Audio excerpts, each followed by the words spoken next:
Triangles में ये होता था कि अगर मान लीजिए कोई एक ट्रायंगल है और वो ट्रायंगल दूसरे ट्रायंगल के ऊपर पूरी तरह से ओवरलैप कर जाता है, ठीक है, और ओवरलैप कर जाने पर हमको वो दिखाई नहीं देता, नीचे वाला ट्रायंगल दिखाई नहीं देता, ठीक है, तो हम ये कहते हैं कि वो ट्रायंगल एक दूसरे के कॉन्ग्रुएंट होंगे।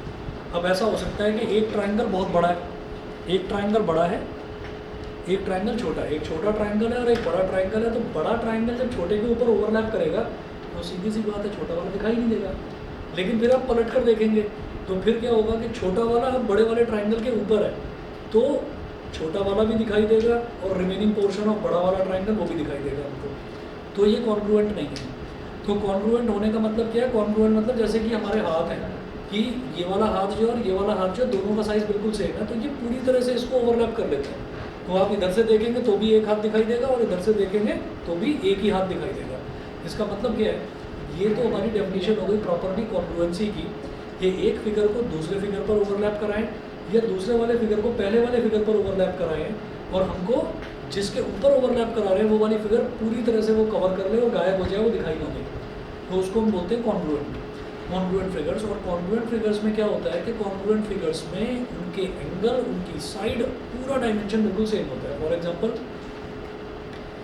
एक महिंद्रा की जीप खड़ी हुई है और एक दूसरी भी महिंद्रा की जीप खड़ी हुई है, ठीक है, दोनों रेड कलर की जीप है, तो दोनों रेड कलर की जीप है, तो आप टेप लेकर, वो मेजरिंग टेप जो होती है वो टेप लेकर उसकी लेंथ नापोगे, तो अगर उसकी लेंथ 3 मीटर है तो दूसरे वाली जीप की भी लेंथ 3 मीटर ही होगी। उसकी हाइट अगर 2 मीटर है तो उसकी हाइट भी 2 मीटर ही होगी, तो उसमें ज़रा सा भी डायमेंशंस में अंतर नहीं होगा, ठीक है। अब वहीं पर हम कहते हैं कि नहीं, बच्चों के लिए खिलौने लेने जाते हैं तो जैसी महिंद्रा की सड़क पर चलती हुई जीप दिखाई देती है वैसी एक बिल्कुल छोटी सी जीप भी दिखाई देती है, तो मार्केट में मिलती है बच्चों के लिए, फॉर्च्यूनर मिलती है मार्केट में जरा सी, इतनी सी, तो बिल्कुल सेम होती है। अब ऐसा क्या है कि वो बिल्कुल सेम बन गई, तो वो सेम कैसे बनाते हैं? अगर मान लीजिए कि एक जीप है, उस जीप की जो लेंथ है, उस जीप की लेंथ मान लीजिए 3 मीटर है तो वो जो 3 मीटर है, तो जिसने बनाई वो, उसने क्या करा, उसने कहा कि मैं तो 3 इंच रखूँगा, मैं तो लेंथ 3 इंच रखूँगा, तो उसने 3 इंच ले ली, तो 3 इंच इतनी सी लेंथ हो गई।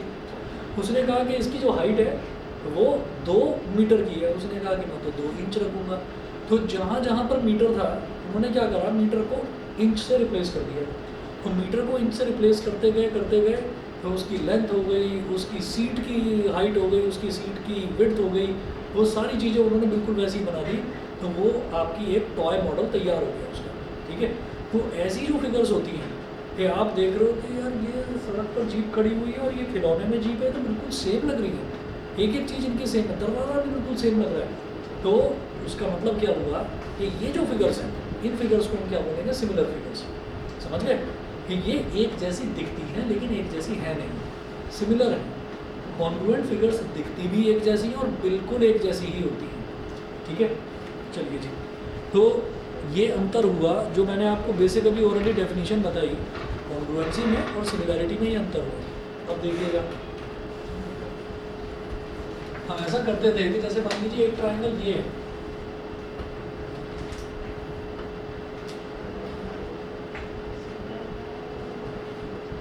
ए, बी और सी, दूसरा ट्रायंगल बनाइए,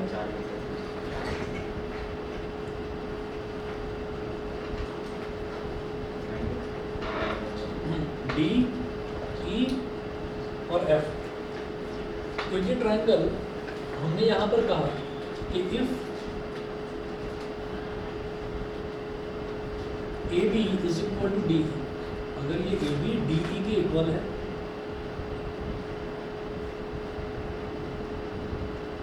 तो अगली वाली साइड है बी सी, तो इस पर दो ऐसे लाइन बनाइए और ये ई एफ, इस पर 2 लाइन बनाइए, B C is equal to E F. जो अगला है इस पर 3 लाइन बनाओ, 1 2 3, ऐसे इस पर भी 3 line, 1 2 3,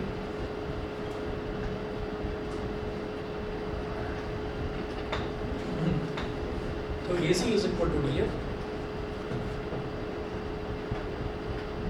and angle A is equal to angle D,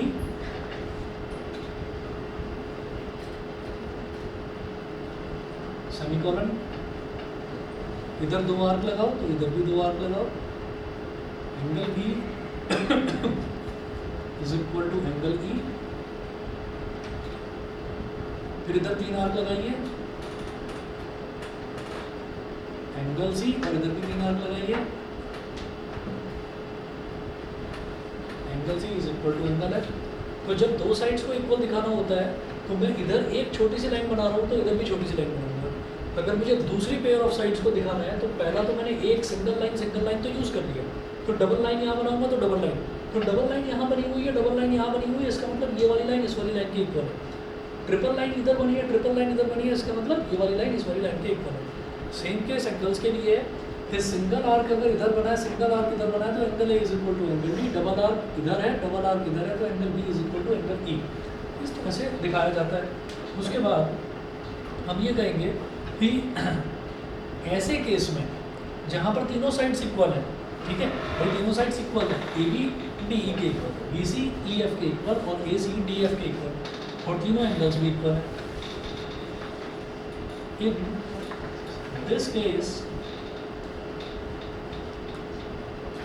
In this case, triangle ABC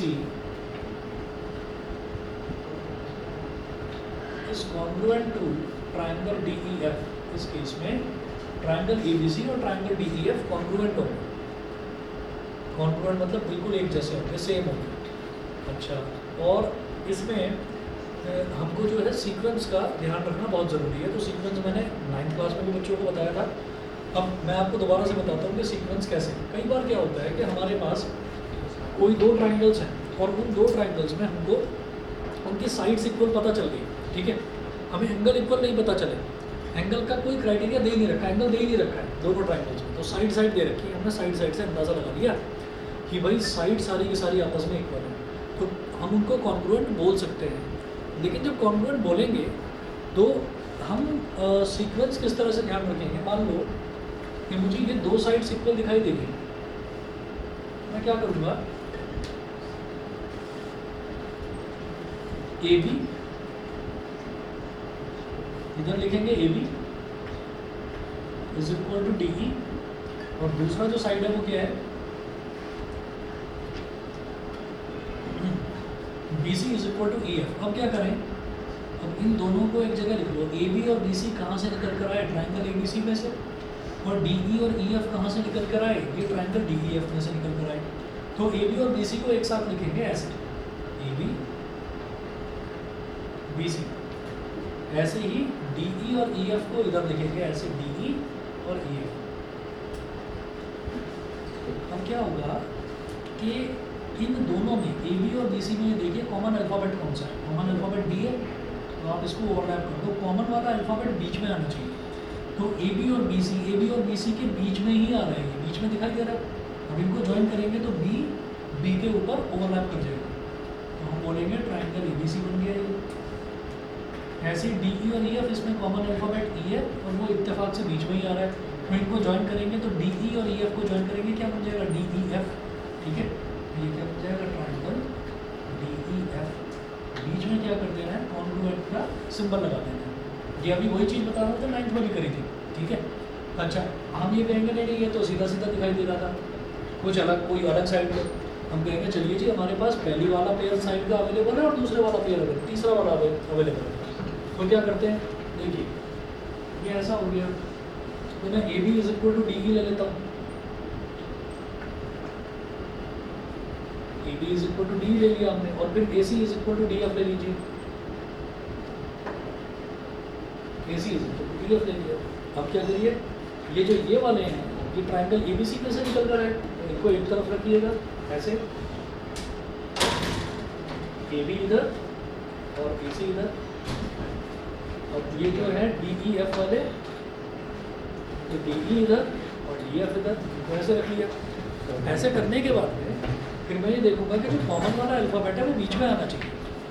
अब बीच में नहीं आ रहा, इन दोनों में कॉमन अल्फ़ाबेट क्या है, ए, तो उसको बीच में लाने का क्या तरीका है, ये जो ए बी है इसको पलट कर बी ए लिख दो, इसको आप लिख दो बी ए, और ये ए सी है, इधर भी कॉमन अल्फ़ाबेट दोनों में क्या है, डी, तो इसको पलट कर डी को बीच में लिख दो,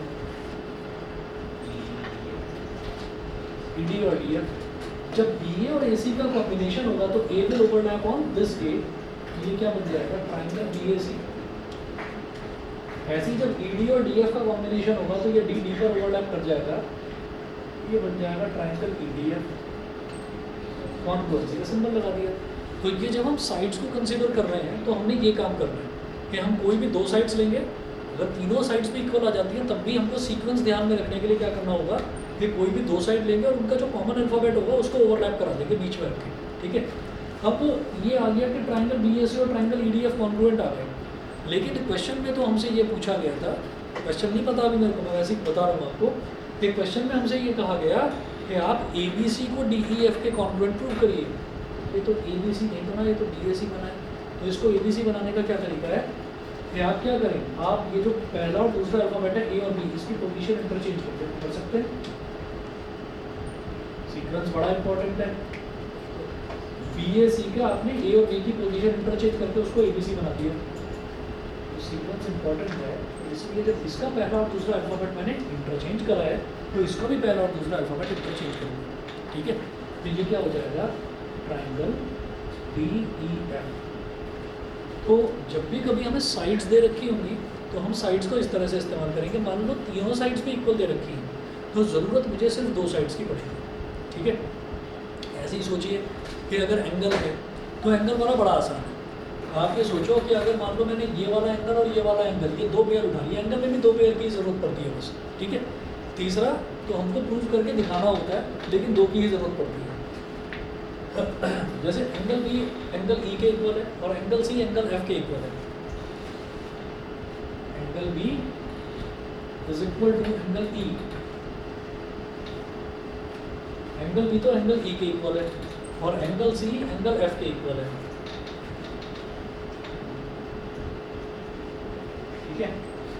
तो ये बी और सी ये कौन से ट्रायंगल में से निकल कर आया, ए बी सी में से। तो इधर लिखो बी और सी, ये निकल कर आया डी ई एफ में से, साथ साथ इधर दोनों को ई और एफ। अब आपको क्या करना है, बस ये देखना है कि ए बी सी में अल्फाबेट कौन सा बचा, ए बचा ना। अब आपकी मर्जी है, ए को चाहे तो बी और सी के बीच में डाल दो, बी ए सी हो जाएगा। चाहे शुरुआत में लिख दो तो ए बी सी बन जाएगा, बाद में लिख दोगे ए को तो क्या बन जाएगा, बी सी ए बन जाएगा। मर्जी है आपकी। हमने क्या करा, हमने ए को शुरुआत में लिख दिया। तो जब बचा हुआ अल्फाबेट यहाँ पर शुरुआत में लिखा है तो इसका बचा हुआ अल्फाबेट भी शुरुआत में लिखेंगे। डी यहाँ ट्रायंगल का साइन, यहाँ ट्रायंगल का साइन और बीच में कॉन्ग्रुएंसी का सिंबल हो गया था। तो इस तरह से हमें सीक्वेंस का ध्यान रखना होता है। तो जब मैं सिमिलैरिटी ऑफ ट्रायंगल्स करवाऊंगा तो तब भी मैं यही प्रोसीजर आपको बार बार हर क्वेश्चन में एक्सप्लेन करूंगा। हो सकता है आप लोग बोर भी हो जाओ, लेकिन ये सीक्वेंस जो है ये याद रखना बहुत इंपॉर्टेंट है।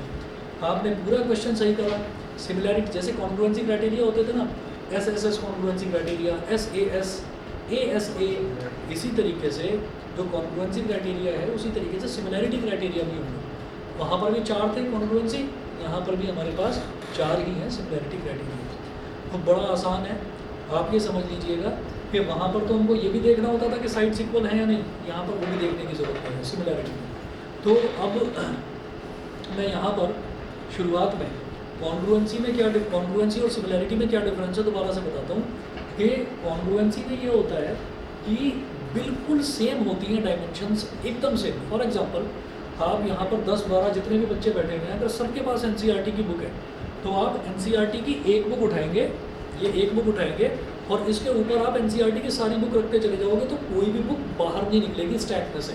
वो सारी की सारी बुक्स जो हैं वो बिल्कुल एक प्रॉपर एक स्टैक उसका बनेगा, मतलब सबकी लेंथ, ब्रेथ और हाइट सभी बुक्स की बिल्कुल सेम है। क्यों? क्योंकि ये कॉन्ग्रुएंट है, क्योंकि ये कॉन्ग्रुएंट है। तो कॉन्ग्रुएंट है तो पूरी तरह से एक दूसरे को ओवरलैप करेंगी ये बुक्स, समझ गए? तो इनको बोलते हैं कॉन्ग्रुएंट फिगर्स। और दूसरी चीज़ ये हो जाती है सिमिलर फिगर्स वाली, वो वही एग्जांपल जैसे मैंने आपको एक जीप का एग्जांपल दिया कि एक कोई जीप है, किसी भी एक पर्टिकुलर कंपनी की जीप है, वो सड़क पर खड़ी हुई है और बिल्कुल उसी कंपनी की जीप का एक टॉय मॉडल तैयार कर दिया जाए तो उसको हम क्या बोल देते हैं, सिमिलर फिगर्स, ठीक है। तो ये सिमिलर फिगर्स होती हैं। अब आप लिखें सिमिलर ट्रायंगल्स, ये लिखिएगा सिमिलर ट्रायंगल्स। यहाँ से ये सारी चीज़ें तो नोट करने की ज़रूरत नहीं थी, अब सिमिलर ट्रायंगल्स जो है वो नोट करेंगे। ये भी डालूँ मैं सब कुछ।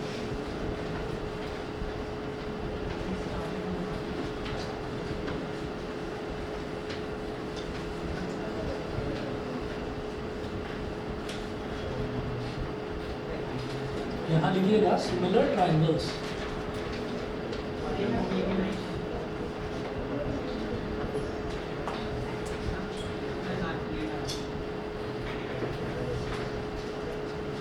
सिमिलर ट्राइंगल्स यहाँ लिखिएगा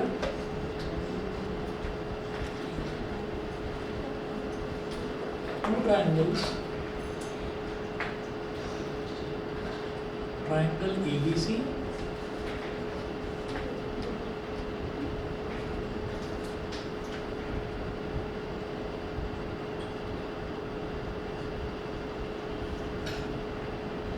and triangle DEF are said to be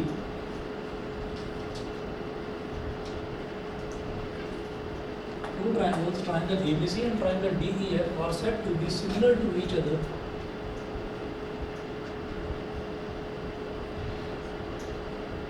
two triangles, triangle ABC and triangle DEF are said to be similar to each other if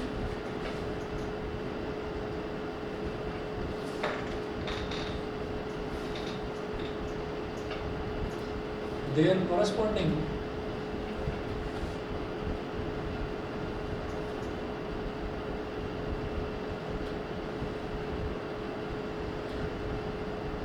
angles are equal to each other and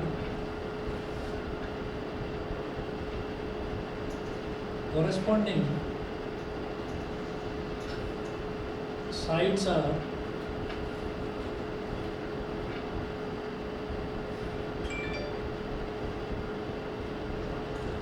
proportional to each other.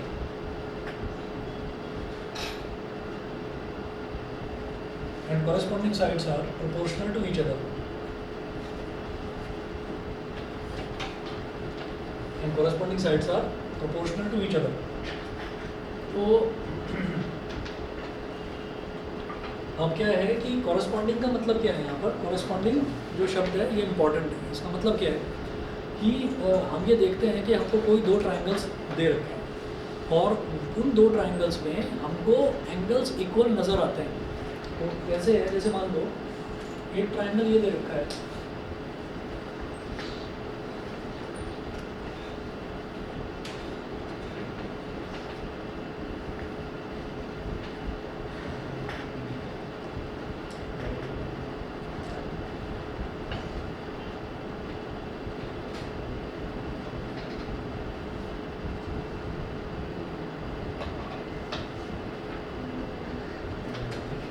अब similar triangles में एक खास चीज़ ये होती है, corresponding triangles में एक चीज़ आपको बताई गई थी 9th क्लास में, जो बच्चे मेरे पास पढ़ रहे थे उनको एक चीज़ बताई थी मैंने, ट्राइंगल्स शायद 2 बार करवाया था आप लोगों को। तो एक चीज़ बताई थी वहाँ पर कि ये जो आप ट्राइंगल्स कर रहे हैं ये ट्राइंगल्स आपको 10th में भी करना पड़ेगा और जो ट्राइंगल्स 10th वाला है वो 9th के कंपेरिजन में ईजी है। अब वो ईजीनेस क्या है उसकी वो मैं आपको बताता हूँ कि वहाँ पर ये था कि वहाँ पर आपको तीनों एंगल्स भी देखने पड़ते थे और आपको तीनों साइड्स भी देखनी पड़ती थी। यहाँ पर क्या करना है, एंगल मिल गए ना अगर इक्वल तो साइड जाए भाग में, हमें साइड से कुछ नहीं लेना देना, एंगल मिल गए तो बस आगे बढ़ जाइए, हम उसको सिमिलर बोल सकते हैं ट्राइंगल्स को, ठीक है ना। तो अब आप ये देखिएगा कि अच्छा सिमिलैरिटी का साइन क्या होता है ये आप करते हैं ना, ये ऐसे इक्वालिटी का साइन, ये दो पैरेलल लाइंस बना दी, ये एक सांप के जैसा ऐसे बना देता है, इसलिए ऐसे ही बनाना है, ये सिमिलैरिटी का साइन है। यस, लहराते हुए जैसे वो टाइगर श्रॉफ लहराता है उसके जैसे, ठीक। तो जरा देखिएगा कि अगर मान लीजिए हमको ये दो ट्राइंगल्स दे रखे हैं, तो ट्राइंगल ABC मेरे को साइड नहीं दे रखी तो साइड मेरे को देखनी भी नहीं है। सिमिलैरिटी में हमें साइड से इतना ज़्यादा लेना देना होता नहीं है, लेकिन लिखा है ना डेफिनेशन में कुछ, अभी साइड्स के बारे में भी लिखा हुआ है, आऊँगा आपको उस पर भी।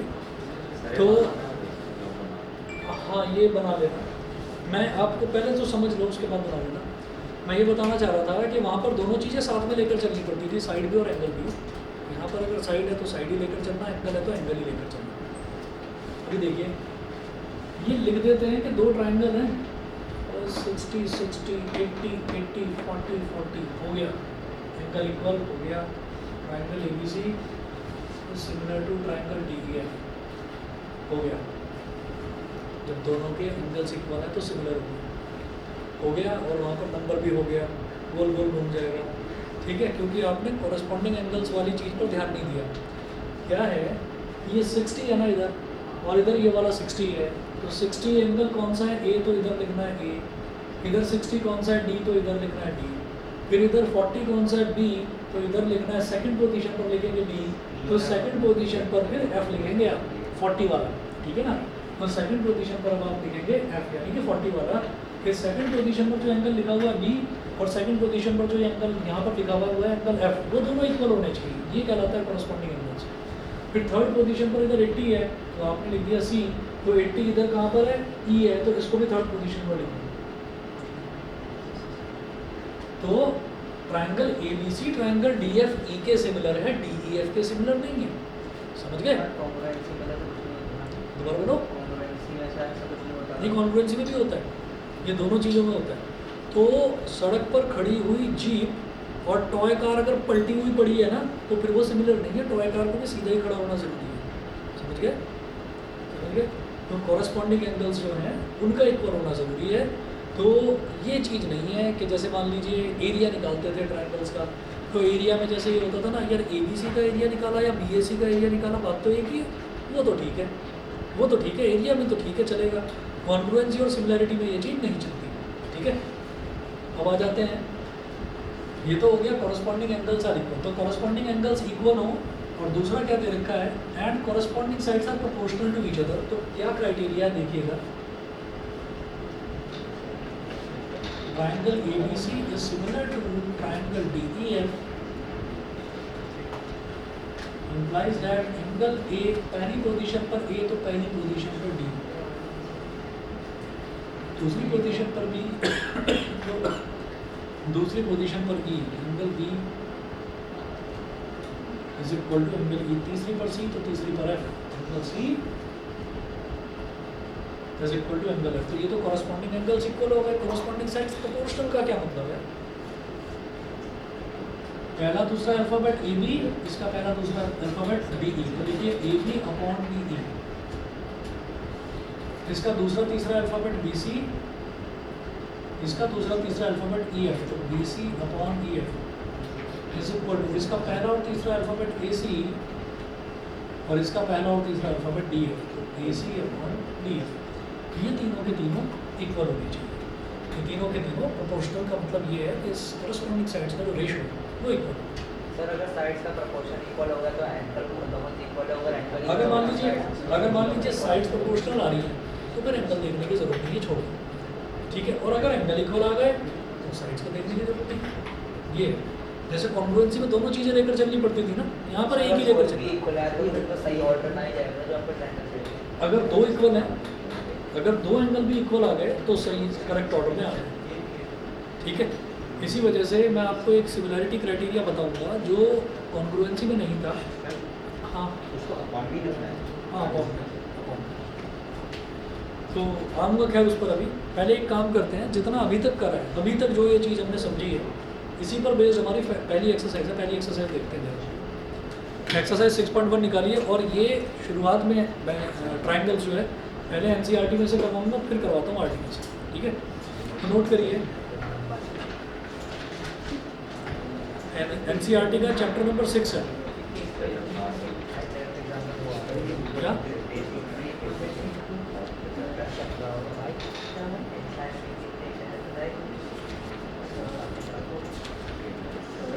हाँ जी,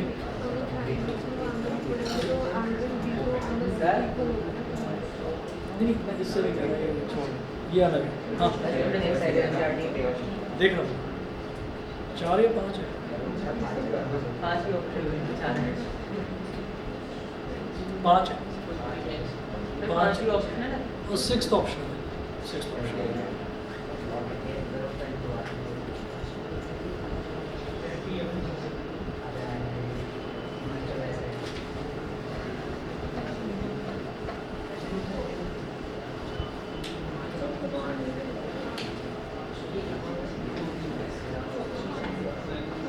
चलिए एक्सरसाइज 6.1 पर पहुंच जाइए। जिन बच्चों के पास NCERT है वो पेज नंबर 122 पर आ जाएं, जिनके पास नहीं है वो इधर देखें, पेज नंबर 122।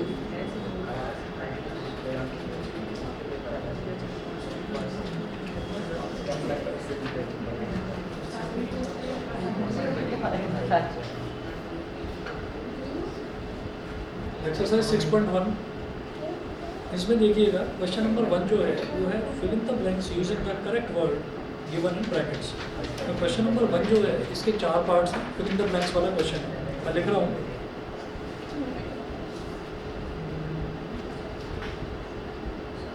क्वेश्चन नंबर 1 का फर्स्ट पार्ट है ऑल सर्कल्स आर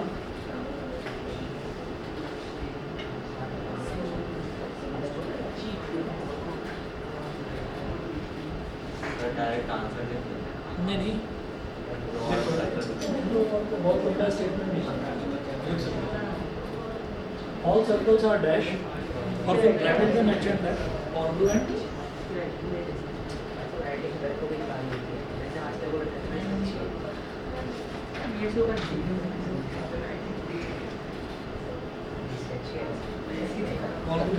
सिमिलर। अरे ये क्या हो गया, तब बातों की आवाज़ यहाँ आती थी, आज वहाँ आ रही है। सर वो बोला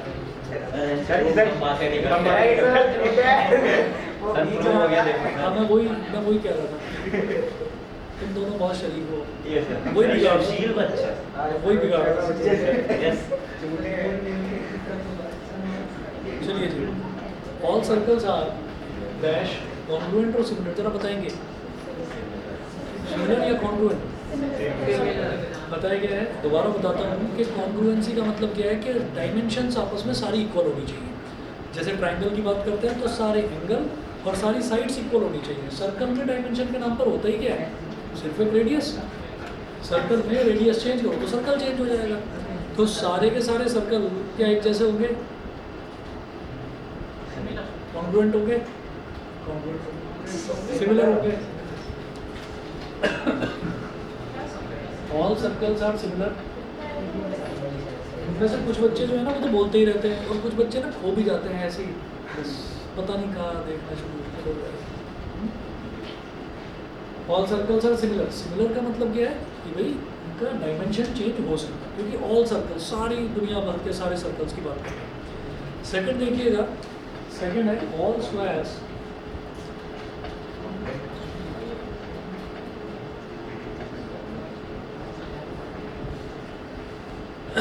all squares are dash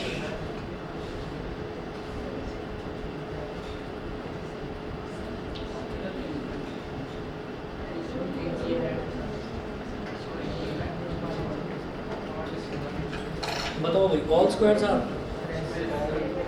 ये भी सिमिलर, ठीक है सिमिलर बता दो, जानबूझकर कंफ्यूज करने के लिए दे रखा है। कैसे दिमाग में ही आता है कि स्क्वायर की तो सारी साइड इक्वल होती हैं, तो एक स्क्वायर की अपने आप में तो सारी साइड इक्वल होती हैं। अगर कोई दूसरा स्क्वायर है तो उसके साथ तो इक्वल नहीं होगी ना। अगर मान लीजिए एक स्क्वायर है, उसकी एक साइड 5 सेंटीमीटर की है तो चारों 5 सेंटीमीटर की हो गई। लेकिन अगर दूसरा स्क्वायर रख दिया बाजू में जिसकी साइड जो है वो 10 सेंटीमीटर की है तो वो इक्वल तो नहीं हुई, तो इसलिए सिंपल, ठीक है। एंगल इक्वल होते हैं, स्क्वायर के चारों एंगल 90 डिग्री होंगे। पहली फिगर में भी दूसरा स्क्वायर बनाओ उसके भी सारे एंगल इक्वल होंगे। तो अगर एंगल सारे इक्वल हैं तो साइड्स इक्वल हो या ना हो हम उसको सिमिलर बोल देंगे, ठीक है। तो ये सिमिलर हो गया। ऑनलाइन वाले बता दें भाई, क्लियर है? आकाश, आदित्य, सिमर, राजसी, प्रिया, चलिए ठीक है, आगे चलते हैं। थर्ड पार्ट देखिए,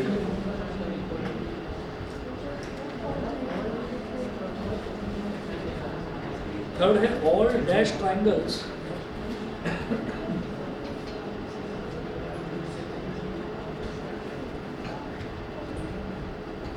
all dash triangles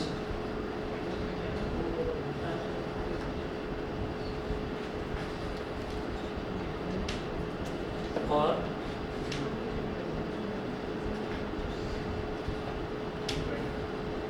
similar। अब ब्रैकेट में लिख रहा हूँ मैं, आइसोसेलेस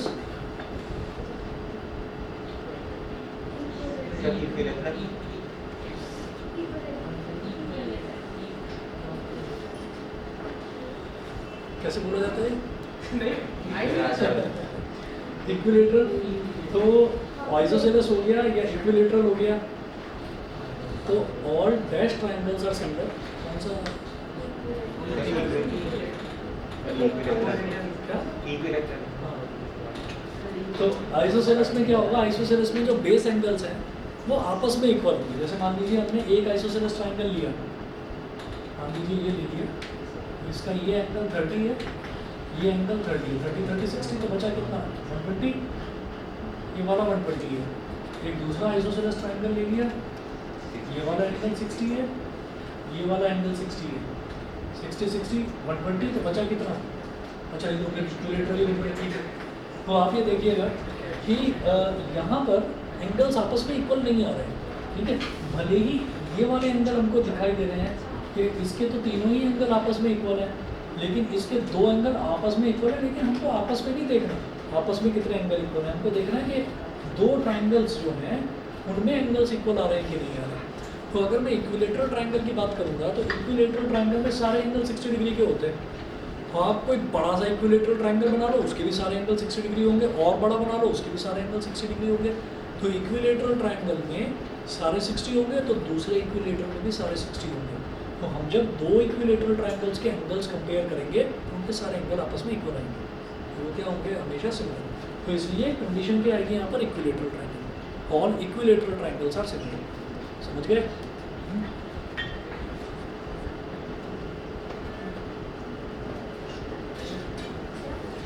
जी बताइए, क्लियर है? ठीक है।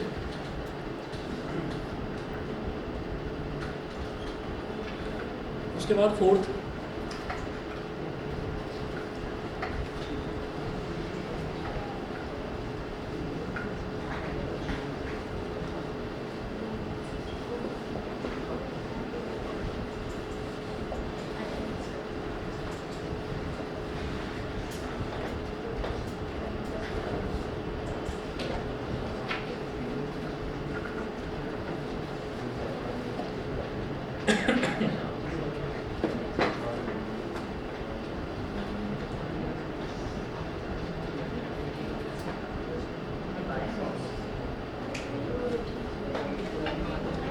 फोर्थ नोट करें, to polygons of the same number of sides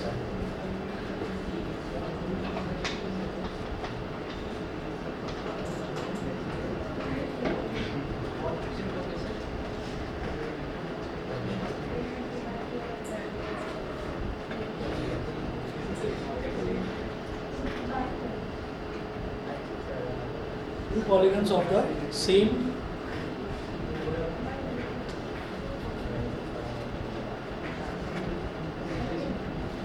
two polygons of the same number of sides are similar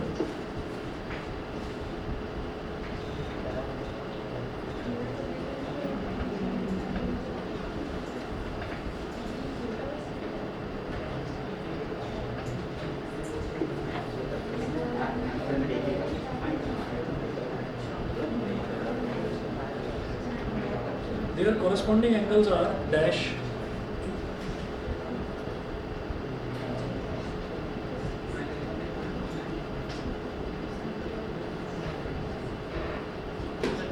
their corresponding angles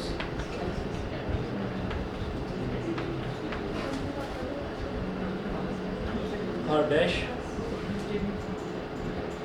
and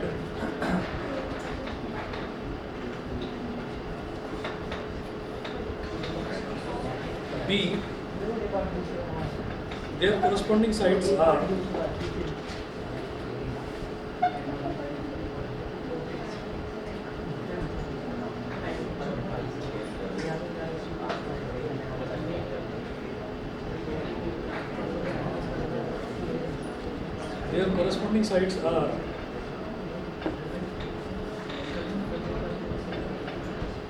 dash equal, bracket में लिखा है इक्वल कॉमा प्रोपोर्शनल।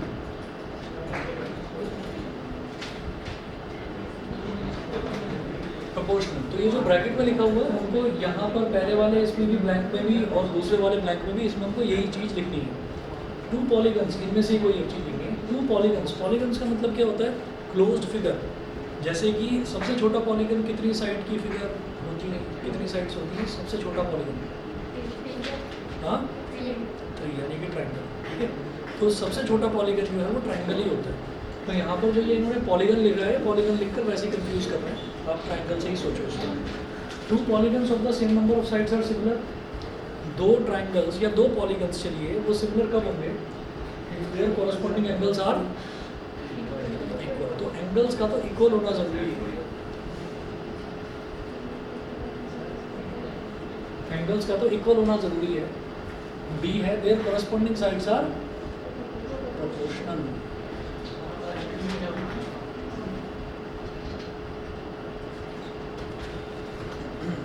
ठीक है,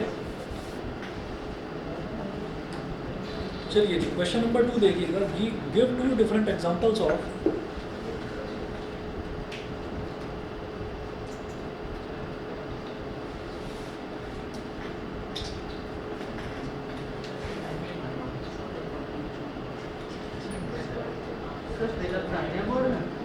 जी,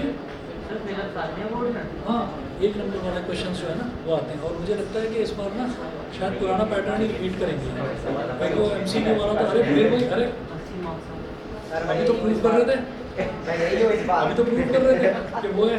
चल ये बोलना था कि मैं ऐसे ही पास हो गया। तुम्हारी प्रूविंग से एक बात याद आती है, मैं बताता हूँ, बड़ी इंटरेस्टिंग बात है बताओ फिर। कि जब मतलब ना रैगिंग, जानते हैं रैगिंग क्या होती है? रैगिंग तो रैगिंग हर फील्ड में होती है।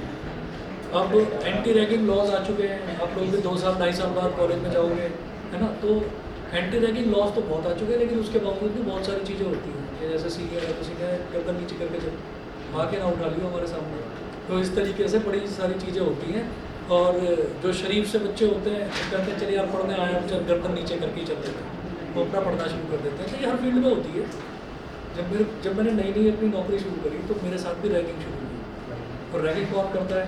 जो आपके बॉसेस होते हैं, तो बॉसेस भी रैगिंग करते हैं। तो अब रैगिंग का क्या होता है टीचिंग में, खास तौर पर क्या होता है कि मैं गया तो इसको पहला लेक्चर दो, उसको पहला लेक्चर दो। पहले लेक्चर में प्रॉब्लम सबसे बड़ी क्या होती है कि आपको सबसे पहले आना होता है, स्टूडेंट से भी पहले आना होता है, पहली चीज़ तो ये। और दूसरी चीज़ ये कि आपका लेक्चर इफेक्टिवली कभी कंप्लीट होगा ही नहीं। उसका रीज़न क्या है? कोई ना कोई न्याय कमी सर कोई ना कोई आते ही रहेगा। तो शुरुआत के आपके 15-20 मिनट लगभग आधा घंटा समझ लो वो वेस्ट ही हो जाएगा। तो उसमें होते हैं तुम्हारे जैसे कुछ दोस्त, ठीक है। तो ख़ास तौर पर जिस क्लासरूम में मैं पढ़ाता था वहाँ पर क्या होता था, वहाँ की खिड़की से ना पार्किंग स्लॉट जो है वो पूरा दिखाई देता था। तो वो देख लेता था कि अच्छा वो है वहाँ पे बैठे में, पता चला टीचर तो बोर्ड की तरफ देख रहा है, अच्छा लेट आ रहा है, अच्छा। तो बाइक पर देख लिया, बाइक खड़ी कर दिया वहाँ पर, हमारा धीरे धीरे मटकता आ रहा है, बैग वैग टांग कर, ठीक है आ रहा है। तो वो बोल दिया जैसे किसी लड़के का नाम है आदित्य, सर आदित्य आया नहीं अभी तक, ऐसे ही बोल दिया सर आदित्य आया नहीं। अब सर तो अपना पढ़ाने में व्यस्त हैं, वो आ जाएगा, तुम्हें क्या मतलब, तुम अपना काम देखो। तभी पीछे से दूसरा बोल दिया हमेशा लेट आता है ये, है ना। तो बोलकर चुप हो गया, ये नहीं पता कि किसने बोला। कभी टीचर के दिमाग में इंड्यूस कर दिया ये हमेशा लेट आता है, तो टीचर के दिमाग में आ गया अच्छा पहला लेक्चर मेरे लेक्चर में हमेशा लेट आता है, अच्छा इसका मतलब मेरे को इम्पोर्टेंस नहीं देता ये कुछ ज़्यादा, है ना। टीचर को गुस्सा दिला दिया बिना मतलब, वो आ गया।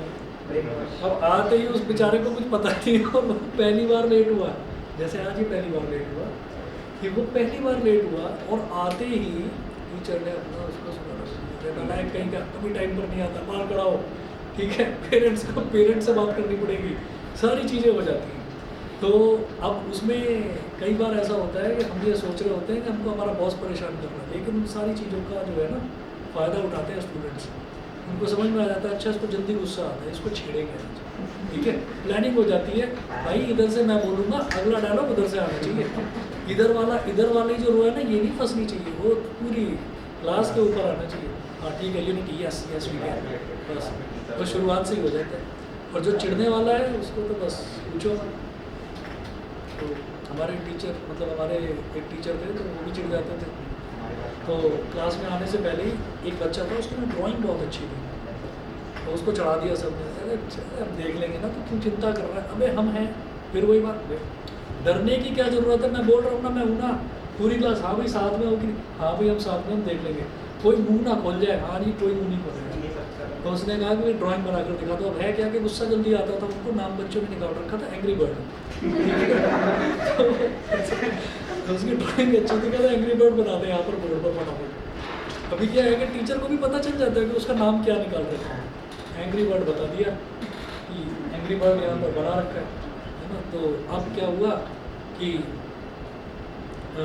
वो हो गया, टीचर आ गया, टीचर को गुस्सा आ गया, हम भी बैठे हुए थे सारे। गद्दारी क्या होती है ये उस दिन पता चला। गद्दारी में ऐसा नहीं है कि नाम लेना कि नहीं बताओ, अपने आप बताओ, otherwise I am not going to teach this class again. जल्दी बताओ। अब थोड़ा सा ये भी था, नहीं तब मैं स्टूडेंट था, तब की बताओ जल्दी बताओ। बता के कोई तैयार नहीं, भाई दोस्ती का मामला है। अच्छा, फिर उसके बाद गद्दारी अंदर से ये हुआ कि चल यार इसको पिटवाते हैं, ये पिटाने के नहीं बहुत टाइम से इसको पिटवाते हैं, तो नाम तो लेना ठीक नहीं है। तुम बाहर निकलो। तो दूसरा देखा ये बदमाश सा लग रहा है, तुम बाहर निकालना शुरू कर दिया। नहीं सर मैंने तो कुछ करा ही नहीं आ रहा सर, मैंने ऐसे बोलना शुरू कर दिया। पीछे से दूसरे ने भी बोलना शुरू कर दिया। तो जो था जिसको लग रहा था ना कि इसको पिटवाते हैं, सर एक काम करके देख लेते हैं ना, ड्राइंग इतनी अच्छी किसकी है ये देख लेते हैं ना, सबसे बनवा के देख लेते हैं, एक बार मैच कर लेना अपने आप। तो अच्छा पहले तू ही आ जा, बना कर दिखा दिया। तो फिर जो है अपने आप सब जानबूझकर गंदा बना रहे हैं। जो साफ बनाता है वो जानबूझकर कितना भी गंदा कर ले वो गंदा बना नहीं पाएगा। फंस गया बेचारा। भाई ऐसे दोस्तों से सावधान। ये बहुत सारे कारनामे होते हैं, शायद आपके स्कूलों में भी होते हैं। बहुत सारे होते हैं कि किसी सबसे जो शरीफ बंदा होता है उसका नाम लेते हैं। शरीफ ही फंसवा देते टीचर बहुत समझ जाते हैं कि सारे अरे कई नहीं समझते ना, कई नहीं समझ पाते। चलिए अब आगे चलें। तो क्वेश्चन नंबर 2 में ये क्या एग्जांपल दे रहे हैं, give 2 different examples of pair of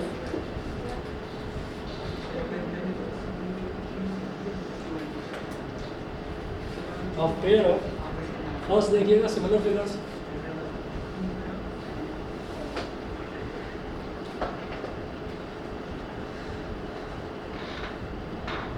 कोई 2 एग्जांपल दे दो सिमिलर फिगर के, इन्हीं क्वेश्चंस में से दे दो।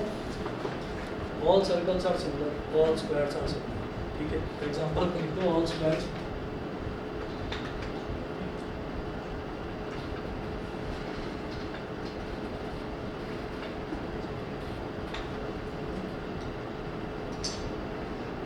ऑल सर्कल्स, जितने भी स्क्वायर्स हैं सारे के सारे सिमिलर होंगे, जितने भी सर्कल्स हैं सारे सिमिलर होंगे, ठीक। सेकंड देखिए, सेकंड बोल रहे हैं नॉन सिमिलर फिगर्स।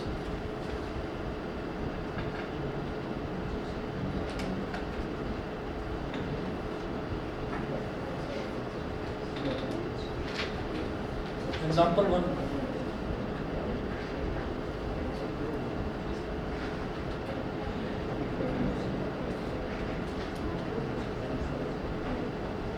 कुछ भी लिख दो। कार एंड माउंटेन, पहाड़ और कार में तो कोई सिमिलरिटी है ही नहीं, ठीक है ना। इसमें तो फुल आउट ऑफ फुल है। कार एंड माउंटेन देखते हैं कहाँ से सिमिलरिटी ढूंढ कर निकालते हैं। अगला है कैट एंड बिल्डिंग।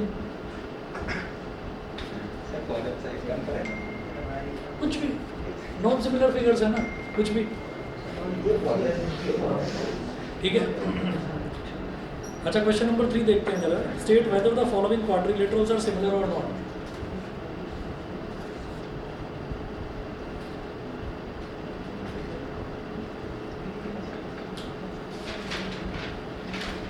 अच्छा आप लोगों के स्कूल तो शायद फर्स्ट से खुल रहे होंगे, 27 से 29 से 4 से। 4 वाले बड़े खुश नसीब हैं, बड़ी लंबी छुट्टियाँ मिल जाएंगी। पता है क्यों बोल रहा हूँ खुश नसीब क्यों बोल रहा हूँ, क्योंकि ये छुट्टियाँ आगे नसीब होंगी ही नहीं। आगे सब 10 फिर 11 12 फिर कुछ नहीं। मतलब बहुत सारा धोखा होता है कि लगता है कि 10th के बाद ये होगा वो होगा, होता कुछ नहीं।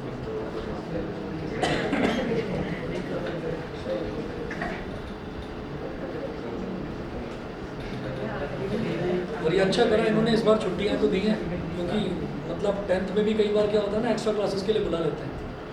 क्या एक्स्ट्रा क्लासेस के लिए जा रहे थे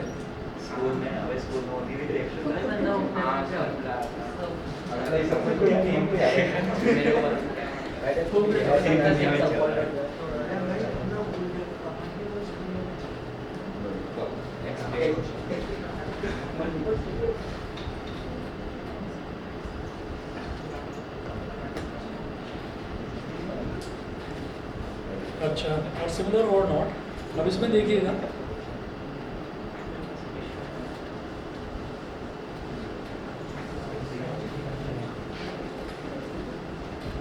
क्वाड्रिलेटरल का मतलब क्या, 4 साइडेड फिगर। तो होता क्या है कि सिमिलर कैसे होंगे कि उनकी जो साइड्स हैं, उनकी साइड्स का रेशियो सेम हो, यानी कि साइड्स प्रोपोर्शनल हो और एंगल इक्वल हो।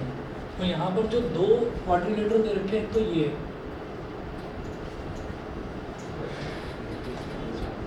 P Q R S, P Q R और एस।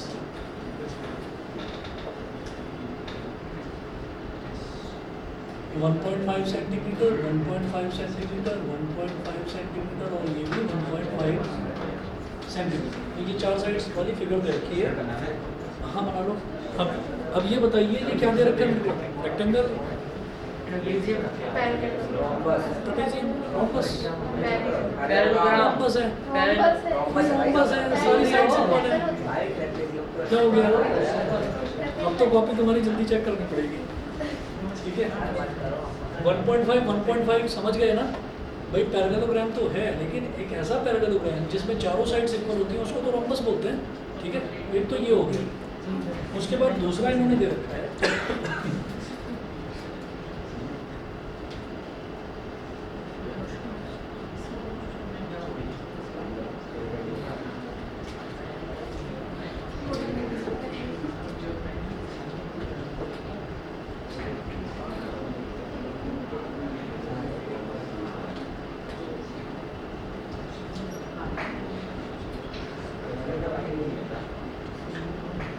हाँ जी, ये वाली फिगर क्या है बताएंगे, स्क्वायर है, क्योंकि चारों एंगल 90 डिग्री हैं और चारों साइड्स इक्वल हैं, तो इसको क्या बोलते हैं, स्क्वायर बोलते हैं।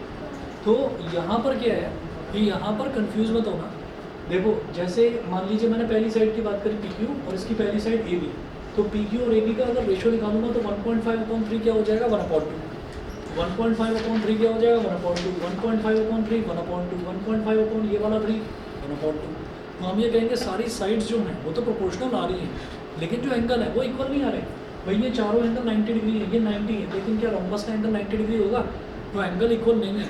तो आप यहाँ पर लिखें sides are proportional.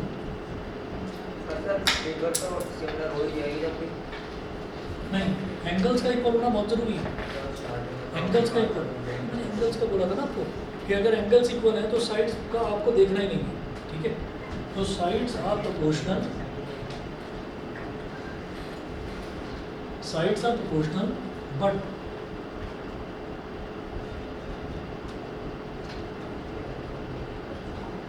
angles are not equal, so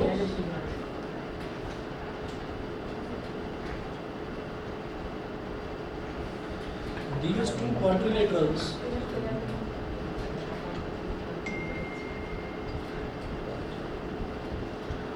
are not similar. These two quadrilaterals are not similar, ठीक है। बस इतना कर लीजिए, ये एक्सरसाइज तो कंप्लीट है, इसके बाद नेक्स्ट क्लास में करवाते हैं।